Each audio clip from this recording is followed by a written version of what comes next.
morning. Welcome to the second session of the Orange County Community Conference. We are in for a treat today.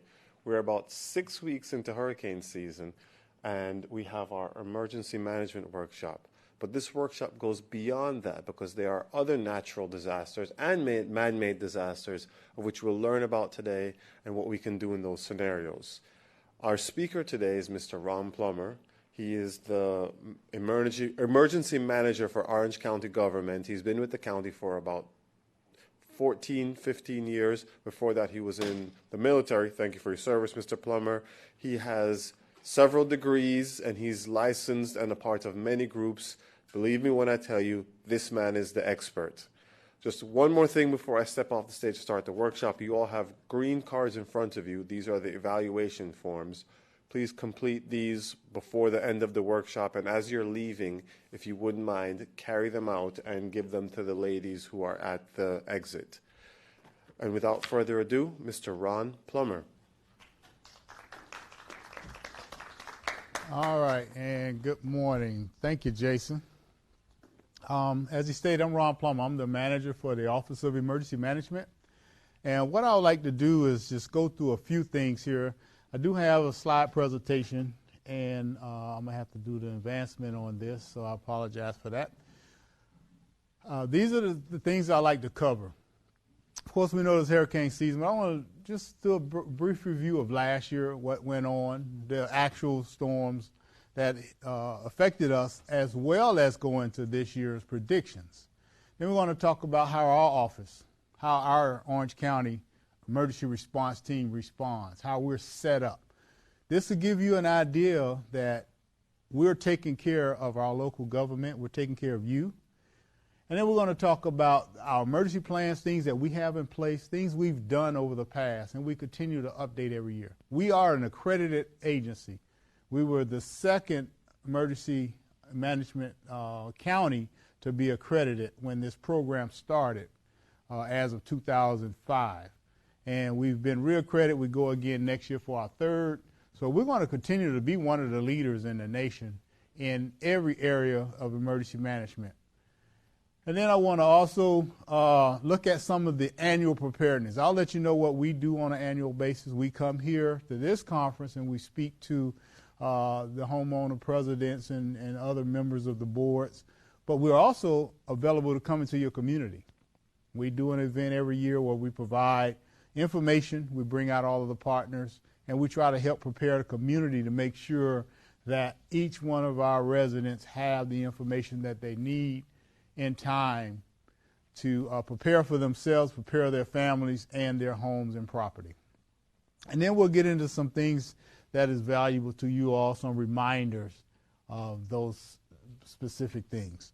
So 2016, who knows when was the last time we had a storm prior to that? Yes, ma'am. 2004? The 2004 season. And how many hurricanes was it? 4. 5. Well, it was 3 that affected us, but there was 5 that came through that year. And the very next year it was what? Hurricane Katrina. So since those hurricanes, preparedness in our office, and I've been there since that time, has really stepped up. I mean, we've been on a hill climb of preparedness, I like to say, making sure if something happens somewhere else, we will take a look at it, we will analyze it, and we will see and discuss what can we do here if that was to happen. So we talk about hurricanes because what? Hurricane season, 6 months worth. And we'll talk about our predictions here in a few minutes. Last year, the numbers are there. We had 8 tropical storms. We had 4 that was hurricanes, and 3 of those were major hurricanes, one of which was the one that affected us, Hurricane Matthew. But we were blessed. Our community was blessed. The storm, it didn't bypass us, but it kind of looked over us or jumped over us, however you want to form it. It came up the coast and jogged back out east, which kind of spared us. Of course, the residents that we had that did have an impact was up in our northwest area. Apopka had the most damage from that storm where 2 homes were damaged, major damage to their homes. Both were insured, so that's a good thing. So insurance is very important to make sure that we're able to withstand. So this year what they're looking at, they're saying we're going to have, and they got some other ranges out there, so 11 to 17 named storms is what they're expecting. 5 to 9, they're expecting to be hurricanes, and 2 to 4 is what they were looking at as a major hurricane. All right, so they increased the probability of storm activity this year for the East Coast region. So that's what we have to prepare for. The names, of course, we've already had how many tropical storms so far this year? As of July, there's been 3. So, had 1 in May, and we had 2 in June, and we had a depression that came through in July, and it kind of fizzled out. And I'll tell you, out on the West Coast, they've already had 6, 3 tropical, and they've had 3 hurricanes. So none of us are strangers to this. It can affect us in any way.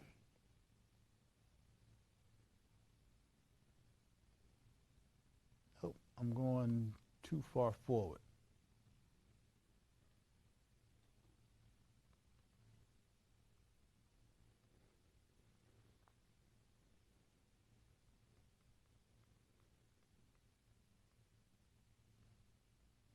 Okay, so what I want to talk about is our preparedness, the Orange County Emergency Response Team. What you see on the slide now is our organizational chart.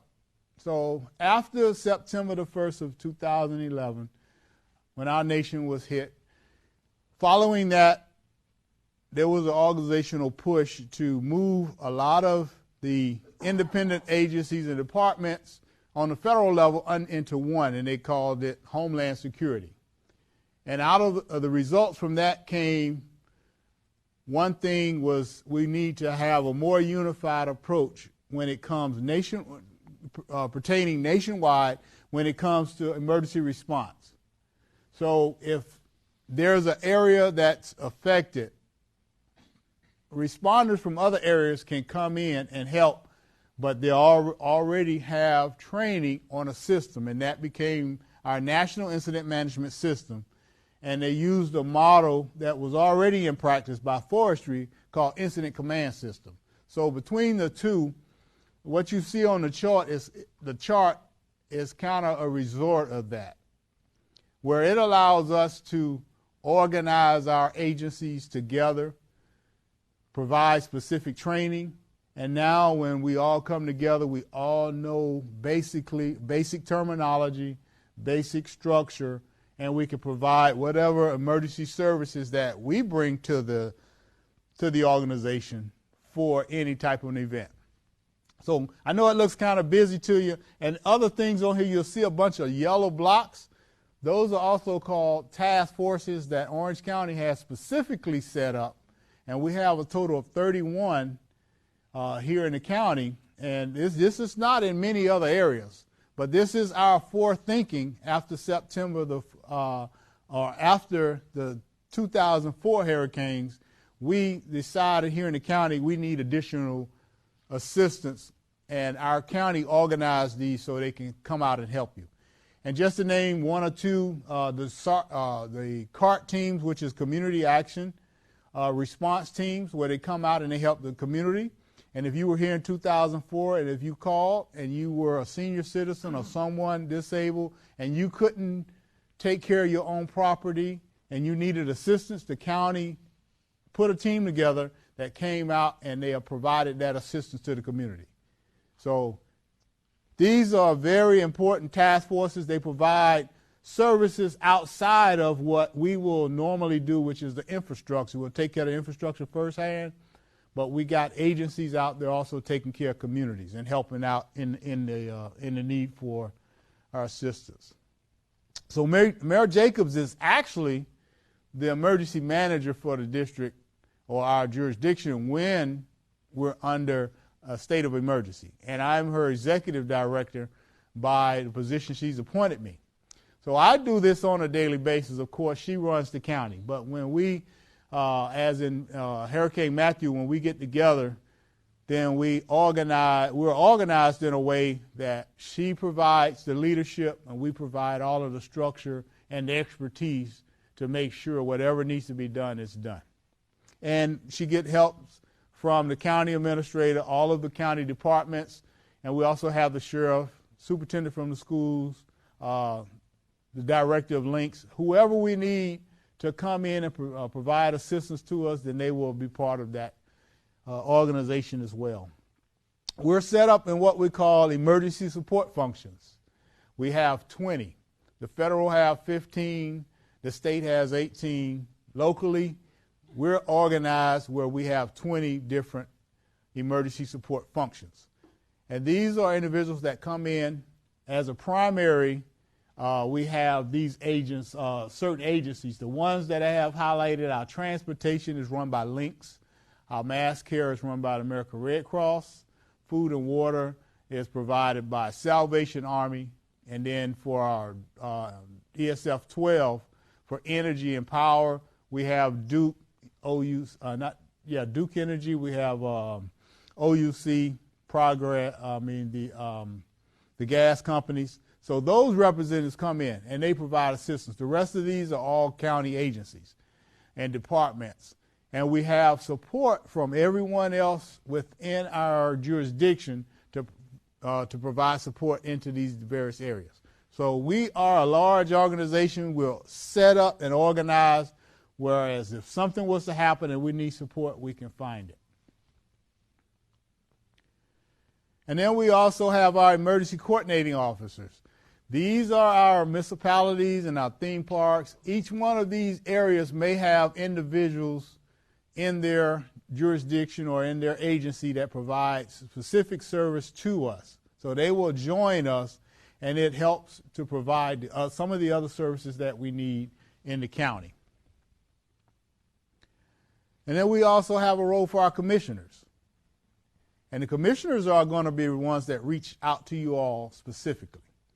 And you'll see later in the slide, we need our community to call our 311 to provide information to us, because we're tucked away in a room about this size in a different shape, and we're nesting there, hunkered down, gathering information, waiting to respond.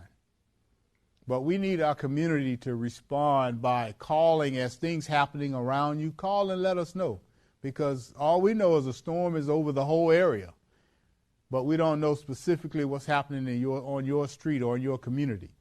So you help out by calling 311, providing them the information. They have a system where once they take your call, enter it in the computer, it automatically ends up in the Emergency Operations Center and at one of the emergency support functions based on the subject, what's happening. We will then formulate a plan and we'll be out to provide assistance soon as we can get out once the winds die down. Another thing here you see on the slide, points of distribution is where we'll set up different types of distribution sites where you can come and get ice and water, medical supplies, whatever it is after the storm that's needed, it'll be set up in an area near you. And then we also have sheltering. That information will be provided, as well as for debris sites where you can pick up your debris. Or should I say dropped off your debris? Yeah, you don't want to pick up no debris, bring it home, you want to drop it off. And they'll provide you information on how to separate your debris as well.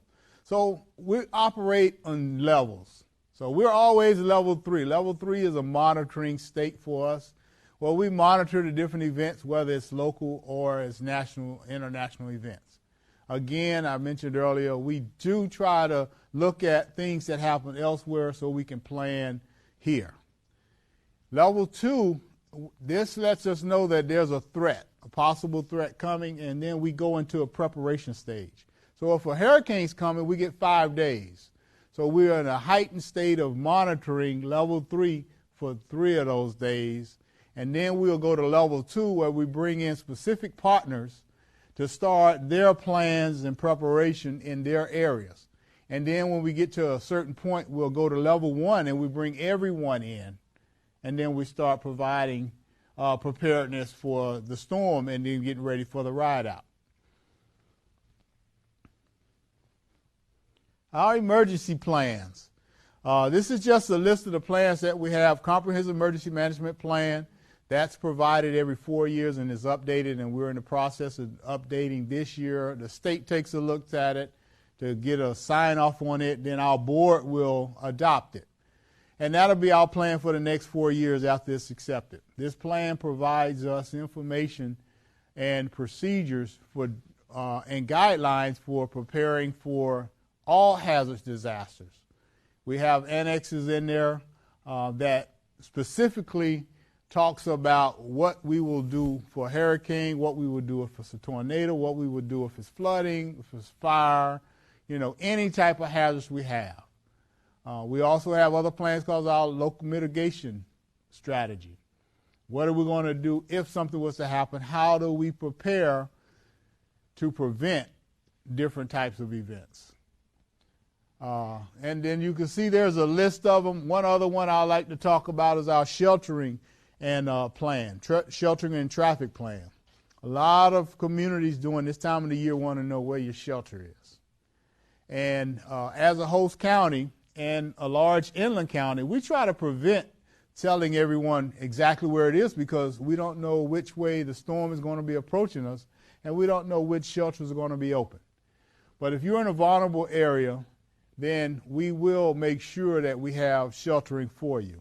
But I'll tell you this, our middle schools and high schools are our primary shelters that we can use, because they've already been built to certain standards that can withstand winds. We have generators at some of the schools, and then the schools always have a 3-day supply of food. So, and they have restrooms and other areas. So that is prime. We don't use elementary schools because all of the facilities there are catered to smaller kids. And it's hard for our senior citizens and others to use those facilities. So with that said, when we are approaching a storm, or when a storm is approaching us, we will then identify what shelters we're going to open, what area to be in, and we'll provide that information via the media. Via 311, you can call in. We're going to use our Facebook, our social media tools to provide the information out to the community as soon as possible. So you'll be able to see which shelters we actually have in. Some of the tools that we use, and nowadays with technology, it makes it easier in one sense, but it makes it harder in another, because there's various different tools. There's competitiveness out there. So we have to choose systems that we feel that work for us. So these are some of the tools that we have that work for us. We use a system called E-Team.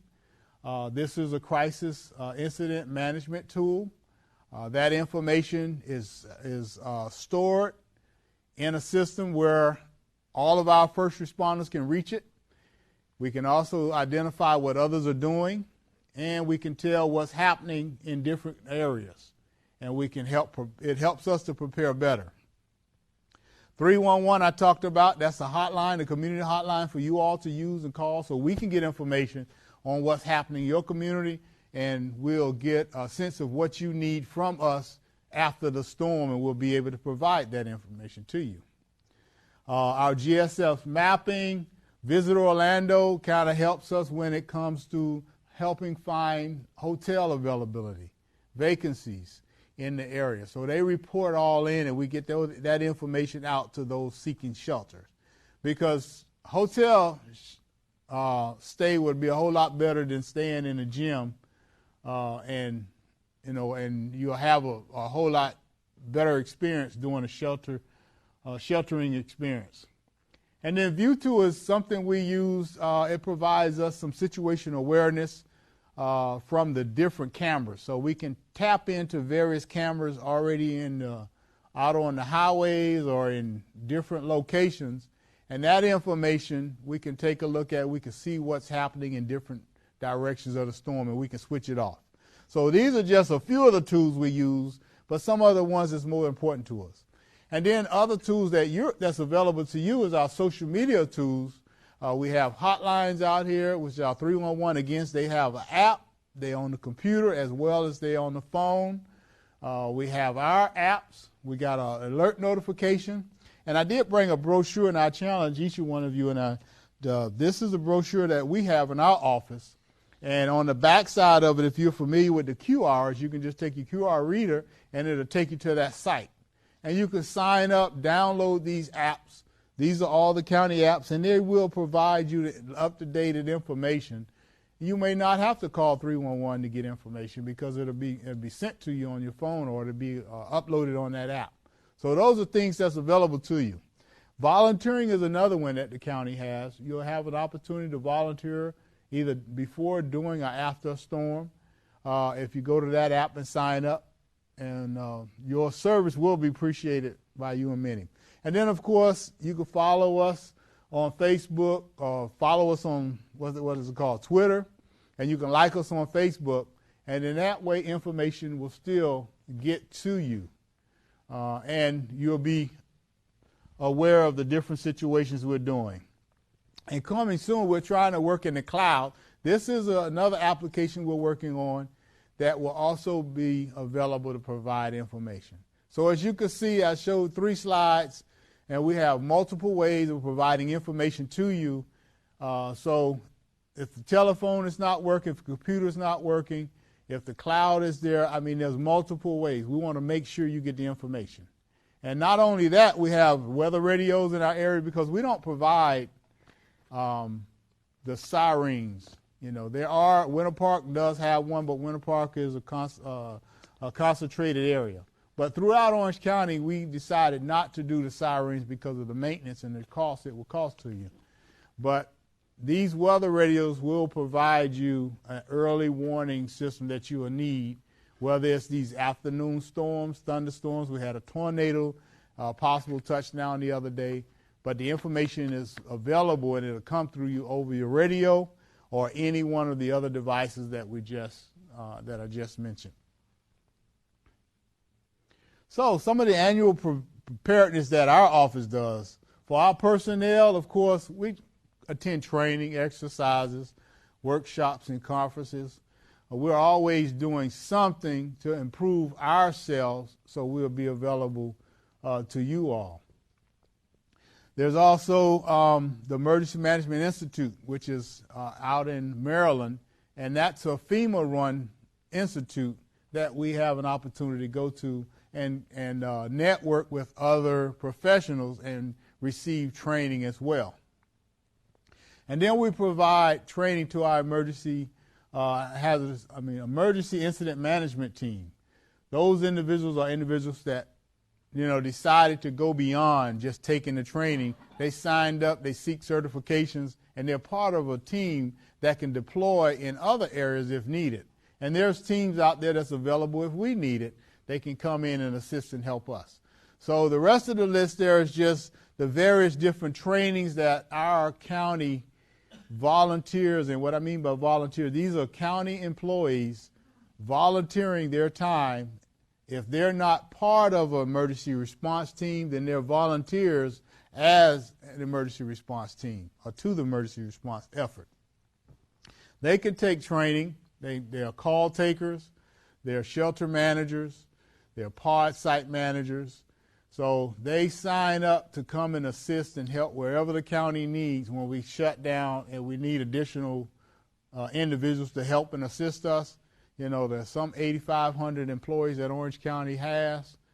We have plenty of people that can help us in time of need. So the best way to have them prepared before the event is to prepare them through the level of training that we provide.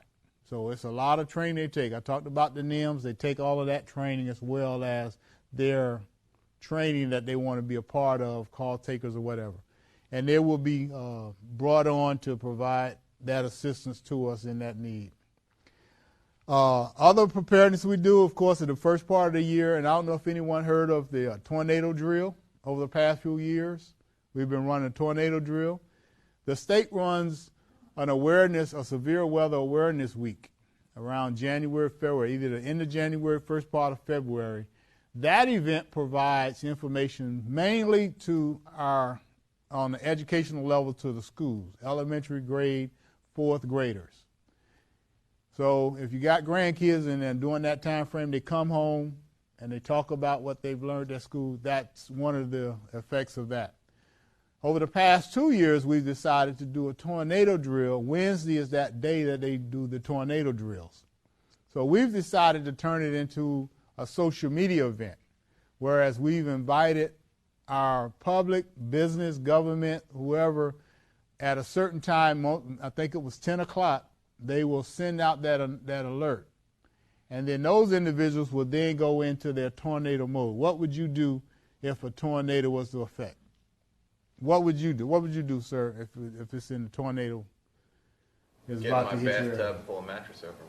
So bathtub, pull a mattress over is one of the many ways to do it because the tub provides some type of support from anything falling on you, and the mattress cushions all of that. In a closet, small area, the master bedroom closet, because over that you got the walls and the structure. If it falls, it's not like in the family room where it collapses all the way down. So you want to get into a small room, no windows, right? So those type of areas. Then you want to also bring your kit, your water or anything else you may have, your weather radio into that kit, into that area, so you'll be informed when it's okay to get out. So those are the things. So we had individuals do that, go into their tornado safe room, and then take a picture and post it. Hashtag, whatever that tornado drill name hashtag would have been, and then it's posted to the site. So those are just fun events to get people thinking, get them aware. We have people doing it at work. We have people doing it, governmental agencies, private agencies, as well as homeowners in their homes.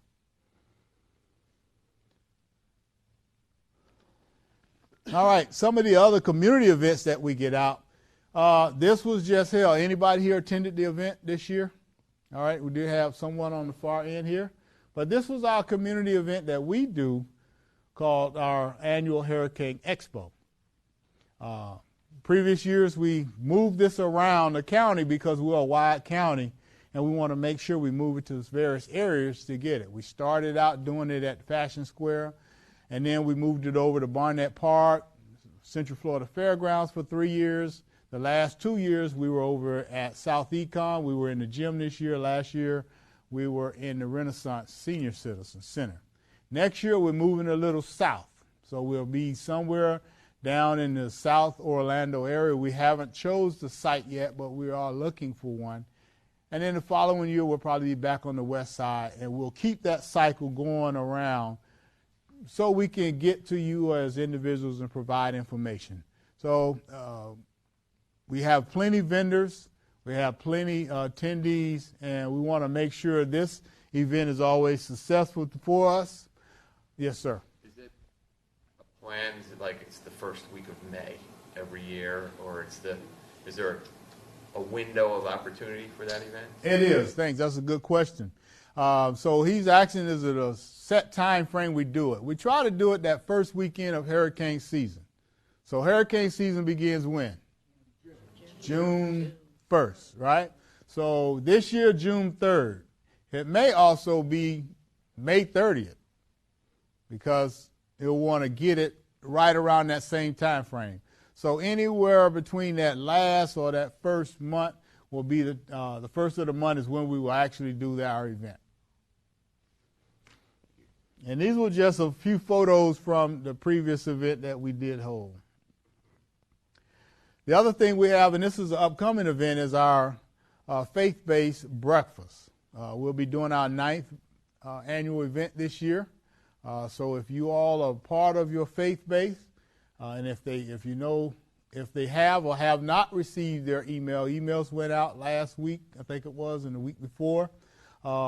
We normally have about 65 to 80 practitioners come out with their staff, and this event provides information for the churches when it comes to providing security, safety, and also another avenue to get information to their practitioners, the ones that attend church that may not be at this event or other events that we have. So we want to make sure that everyone's safe. And there's a lot of threats that's going on against our faith-based community. So we want to make sure they are aware of it, and we're providing as much information, as well as letting them know we're here for them, as well as when we need them in the community, they can be there for us.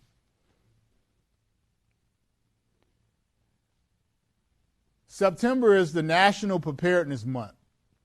This year, we haven't gotten a theme yet. They normally put it out right around the first part of August. So once that theme comes out, we'll provide that.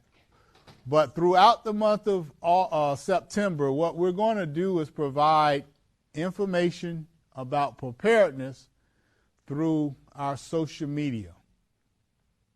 If you are on one of our sites here, then we can provide information to you as well.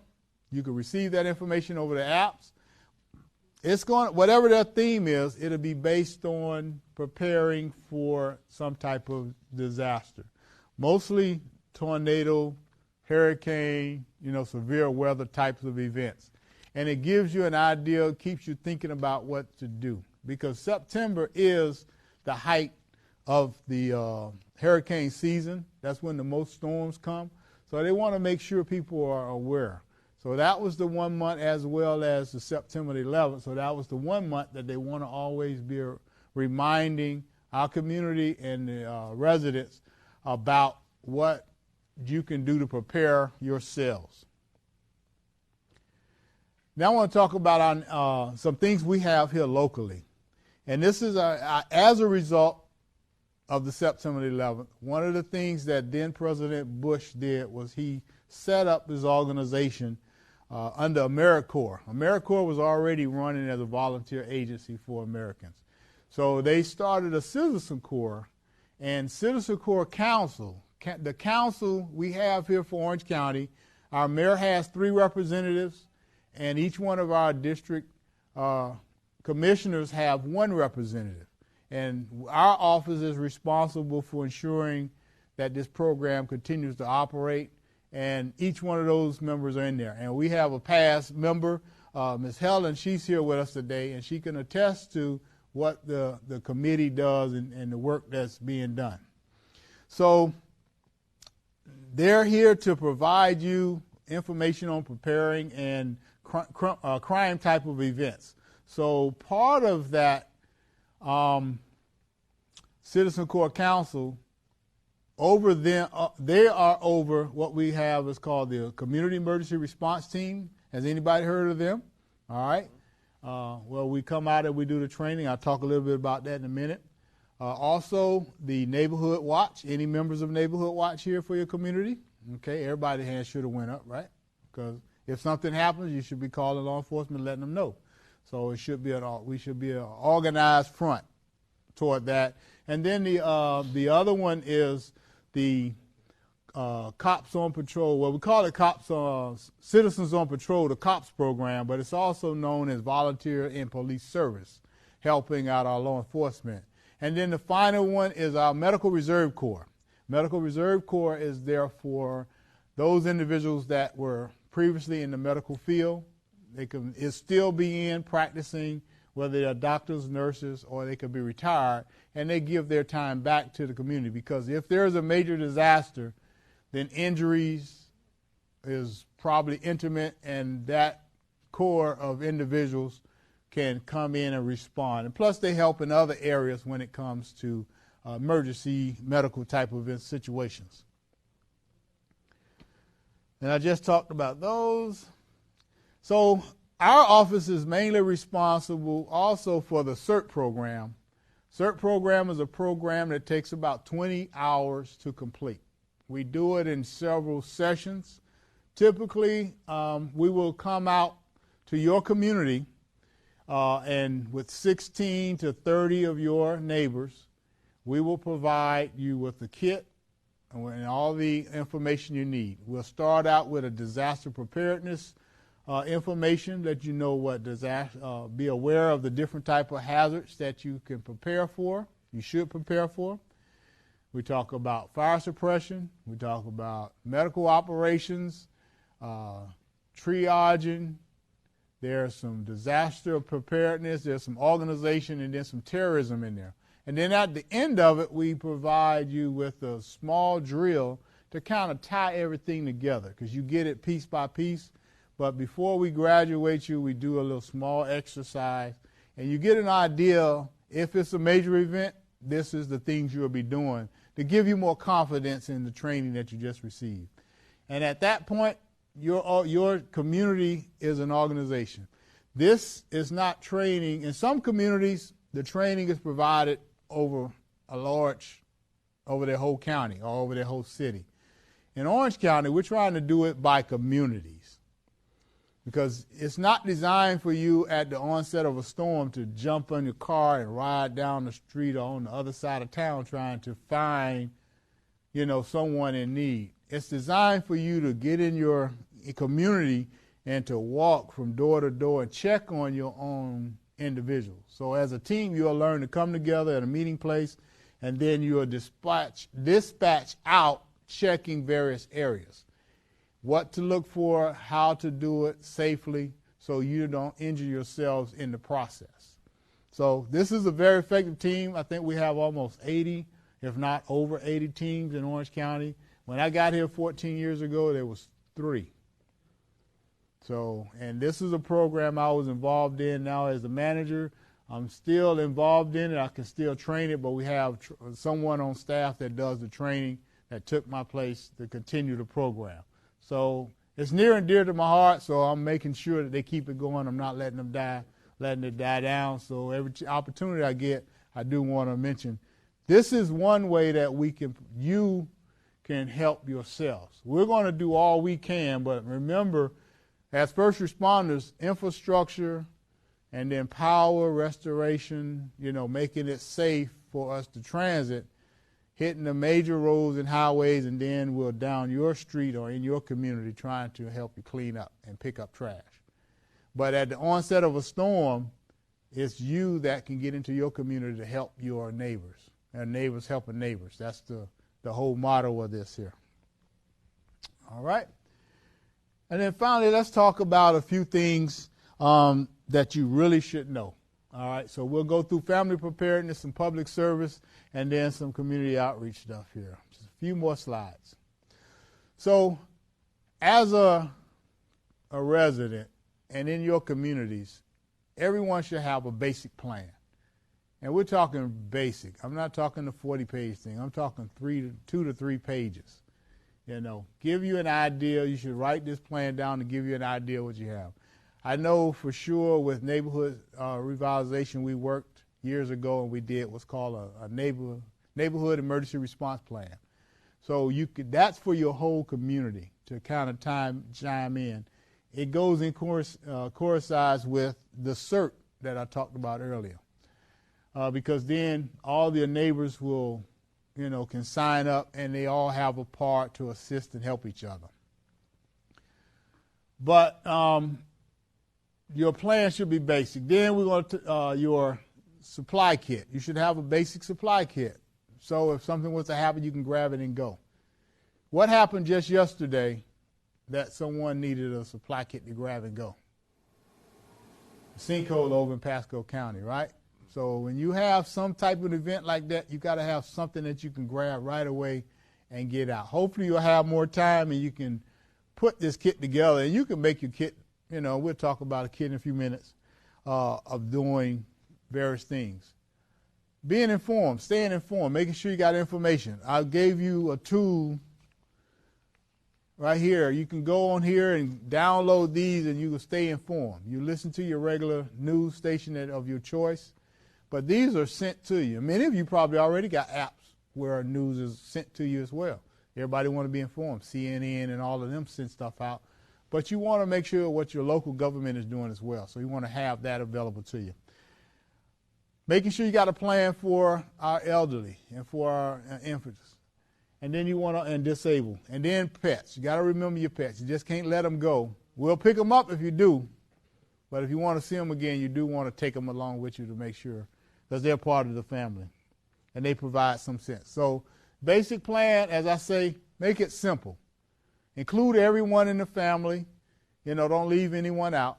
And if they, especially the young ones at a certain age, start getting them going, because if you start them young, they'll remember it. And then you want to look at your checklist. You got to have your supply kit, the various things that you will need to take with you, medicines and all of that good stuff. We'll cover that in a little bit. Communications, important. All right, having a communications plan with family, with the neighbors, with other friends or church members.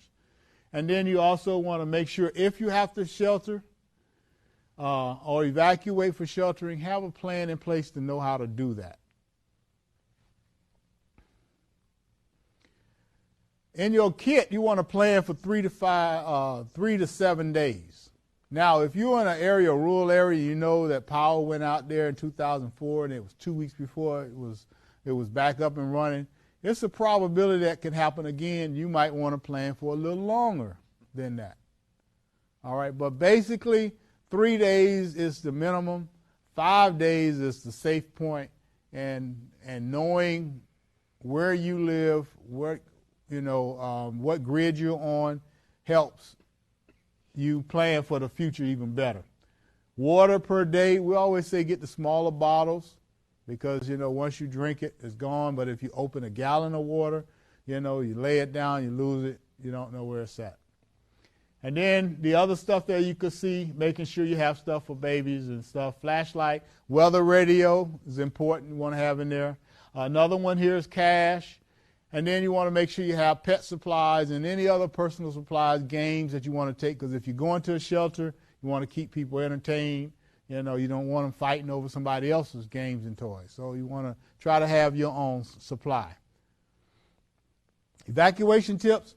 We're inland county, so we're not going to tell you to evacuate. You're not going to see that major evacuation come out. It'll really have to be something bad if we have to do that. But there is a plan to do it. But you should prepare to get out of your community in case of that. So if you're in an area where you got it's flood prone, low-lying area, it will flood, may ask you to evacuate, or you may want to make sure you get the sandbags or some way to barrier that water off. Manufactured homes or RV parks, we will ask you, because those are wind-driven events, and of course wind are attracted to aluminum. So it will shake it, it'll blow it apart. So we will ask you to seek safe shelter. When you evacuate, make sure you got your family plan that's in there, where you're going to go, whether it's a family member or friend's house, or make it as a vacation a lot of times. I say if it's a storm coming, great time to take a vacation, go somewhere where it's not, and have a good time, and just pray that when you get back, everything is normal. All right? So that's something. And then you want to also let someone know you're leaving. Someone that you love and trust, not someone that's going to come behind you and take everything, that you have. All right, and then sheltering again.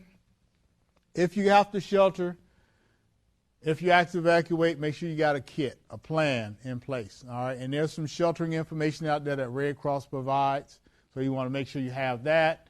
Special needs sheltering. You need to be registered for special needs, because then they will come out and assist, bring you in, take care of you, and then transfer you back to your place of residence. Staying informed, we talked about this earlier, but this is one way that you can stay informed. I talked about it, and we provided you a brochure with all of the links to these different sites. So you should have no excuse. I have some brochures up here, and we also have some over there. We talked earlier about another way with social media. And then some of the public services we have, of course, we run the Emergency Operations Center. 311 is there available for you. Visit Orlando, and then sheltering as well. All right. So I think that takes me almost to the end here. We talk about sandbagging. 10 per resident is how you'll get it. We'll put the plan out. They'll pick them up at the maintenance yards. Once you pick them up, they're yours. After the storm, you can spread them out into your yard and just let it soak into the atmosphere from there. If there's a curfew, that's mainly first responders can get around. People who really need to get around can get around, but we want to keep the general public off the streets because it keeps you safe. A lot of people have problems with curfews because they think they can't go anywhere, but for organizations and businesses that have to continue to operate, then they are free to move. After the storm, of course, there's things we're going to be doing. And again, I talked about infrastructure. We're making sure power and everything is back restored. So that's the things that we'll be doing. If you're a Cert member or even not, you should be checking on your community, check on your home first and foremost. If there's down power lines or anything, what would you do? 311. Call 311. Let us know about it. We're going to let the power company know, and we're going to try to get that team out to make sure that those lines are not alive. All right? Your responsibility is what? Keep your family safe, keep them away from it. You can mark it off or do something that will help identify a hazard. Again, for community outreach, we're there for disaster assistance. We can provide that. We do provide points of distribution sites, local partnering agencies, nonprofit agencies. It's going to get to a point where the county can't do anything for you, but then we have agencies that we can turn to, whether it's United Way or any of the Red Cross, Salvation Army, or any of those other agencies that work specifically with individuals in our local community. And then we will coordinate with state and federal agents for whatever assistance we may need after a disaster storm. And the county can provide some finance assistance to communities based on, it's all need-based, should I say. Sheltering tips, I think we went over that once. And just to conclude, one storm in the last 13 years, not a bad record. We want to improve on that record. We want to get back to that 44, years of drought.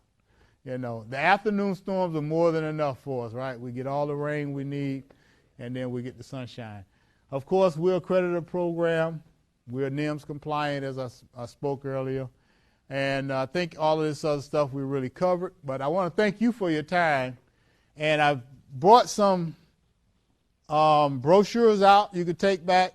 I think I have enough not enough radios, but radios and kits. So if you don't have a radio, or if you do, then take a kit or vice versa. But these are available for you as well. Okay? Any questions? Thank you very much. All right. Thank you very much. Thank you. And I will put these out. Very much, Mr. Plummer. While I have your attention, completing the green evaluation forms. The lovely ladies in the back in the white shirt, they will be collecting them for you. Lunch is next. That is near the area where you would have checked in and where you had breakfast this morning, the Sunburst Room. Thank you, Mr. Plummer, again. Enjoy the rest of your afternoon, everyone.